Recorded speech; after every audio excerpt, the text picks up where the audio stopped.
Hey beauties, morning to you. So last evening I was listening on the news. Oh, my favorite pastime, I call it now. But to be very honest and let us keep it, really serious.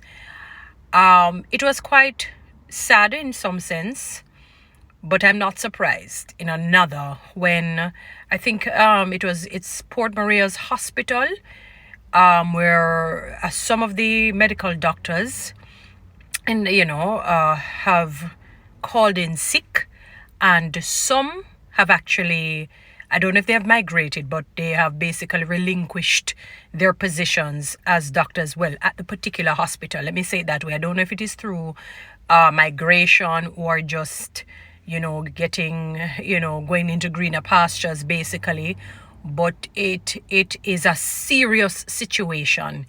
And I felt really bad, and my heart goes out to these medical practitioners.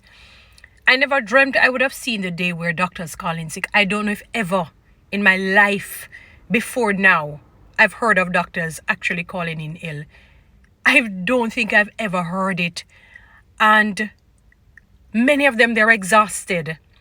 They're exhausted financially because their pay is not great. I have a family member who is a medical doctor, and I was very surprised when I heard the opposition spokesman as it relates to the Ministry of Health, speaking and saying that quite a number of doctors are still on, their contracts have not been renewed.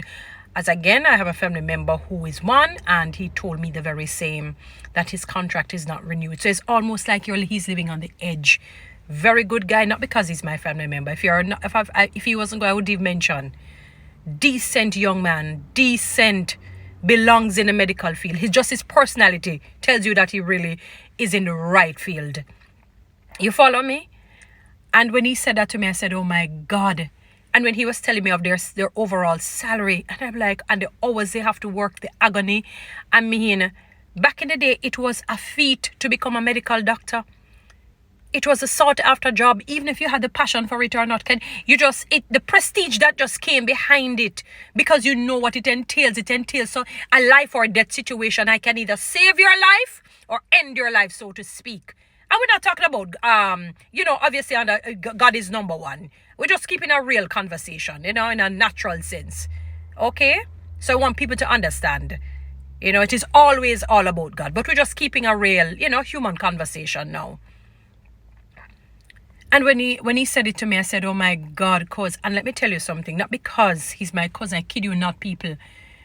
When I tell you kindness, when kindness was given away, they had him at the front of the line for a long while kindness was being dosed, enthralled upon him, was being, if they fling it upon him, then throw it upon him, then dose him with it, him kind, he's kind.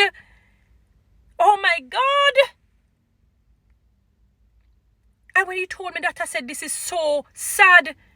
And it's a travesty of justice. So when I heard the opposition spokesman there, I don't know his name, to be honest. I'm never good with names, forgive me, people. I guess it's one of the weaknesses I need to become a strength. Was speaking and saying that a number of the doctors, they're still on contracts. These are not the fly-by-night people, these are people, and again, God is number one. But let us talk in a human sense. They have the power, so to speak, to save your life or not. They have the power, so to speak, to save your life or not. It's a highest costly profession to go in, I think. I don't think law is as expensive, or even becoming an actuary. And they're treated this way. This is a joke. This is bad. And their salaries are not great. Back in the day, again, it was a feat to become a doctor. Whether you had the passion or not, it is something that everybody wanted to become. Whether you had the passion for it. And when I say everybody, I don't mean every single human being. Most people would have felt good if they had the passion, because then when you're a medical doctor, you're looked upon. People don't even trouble medical doctors. Somebody said to me that nurses and medical doctors back in the day, they could walk in the most dangerous alleys and neighborhoods, because they know the gunmen them, or the bad men and the thieves and the killers would not trouble them, because in case anything should happen to them, they are the ones to save their lives. That's how much they were revered and respected and honored. So if you hear a medical doctor, it's an unusual phenomena. get, annihilated, or a nurse or something like that, or even, and teachers too. Because as much as terrible humans are, they want to know that them no duns or them picnic stay duns or grand picnic. Because everybody loves their own. Everyone loves their own. No matter how evil you see a person, there is but one person that they love. You understand me? And I said, my God, when will we come out of this travesty of justice? That is why I made a post yesterday that every public sector worker now should get an increase in their salaries by 100%. It really should be 300.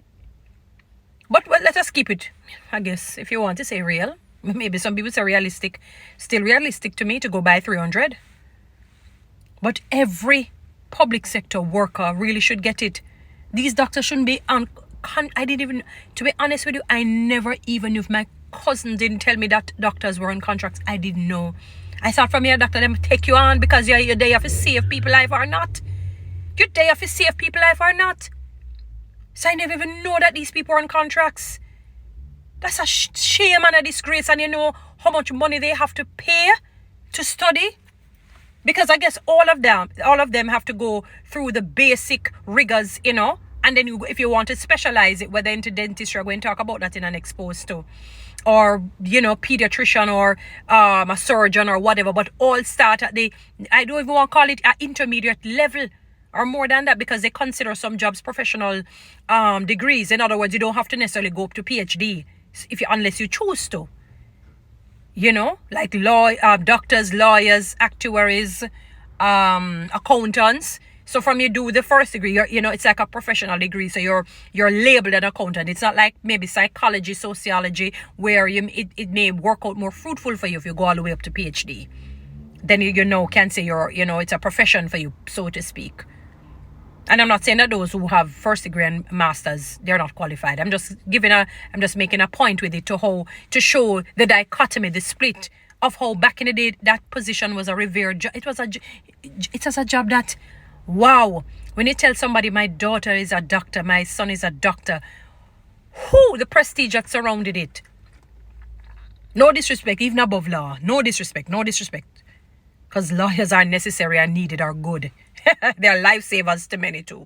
But you know what I'm talking about, because it's your physical body. If you don't have your physical body, then you can't get to do anything. So they're a must. They should not have been given any contracts. They should be on staff immediately. They toiled. It's how many years before they really said they practice law? Because I know 2 years out of it is internship. I think 5 years and 2 years. It's just 7 years. 7 years basically same way. 7 years. 7 years in totality before you really can say I'm a doctor, medical doctor. Contracts. Because when I heard the man saying, he said there are doctors out there, it's not that there's scarcity of doctors. It is how they're placed and so on. And the right contracts need to be offered to them and the right salaries at the basic level. Then it goes up to intermediate as they go on and as they prove that, they take their job seriously, which I know many of them do. But they're not remunerated properly. They don't get, remember, let me tell you, they come like police officers in a sense, They have to wait until the next doctor come out before sometimes they can leave, Unless they're probably falling down or falling apart. So when those probably calling sick, they probably can't take it anymore. They feel like they're losing it. I never dreamt I would have come across a day where I hear that doctors calling sick. Whether it's true or not. And I cannot blame them. I cannot. Because of what I'm seeing when you watch the news, when you go there, if you have to, for whatever reason, whether you're visiting somebody or you yourself have to go there. And you see the condition of the hospitals. I remember one, I think it was last year, they were showing when they showed the rat. And, my Lord, what is going on in this country? What is really and truly going on in this? What is really and truly going on in this country? It's almost like we're actually calling for the wrath of God, because that's the only way we'll have a wake-up call, because no one is listening to anyone. No matter how we're lobbying against this injustice and unfairness. What do you mean contracts? Because when they don't want to pay out certain benefits and whatnot. This is madness. And they probably still have more doctors calling in sick tickets. They have to save their lives. They can't just think about only saving people's lives. What about their lives? So if they're not alive to save somebody else's life, then what is the point? If they're not alive to save somebody's life, what's the point? They have to make sure they're alive first. It is like when you're in the airplane, they tell you have to put on the mask and put on your children. You have to save your life first before you can save somebody else's life. But may God bless those doctors and nurses. May God help Jamaica. Guys, follow me on TikTok. Subscribe to my YouTube channel. Please share this message.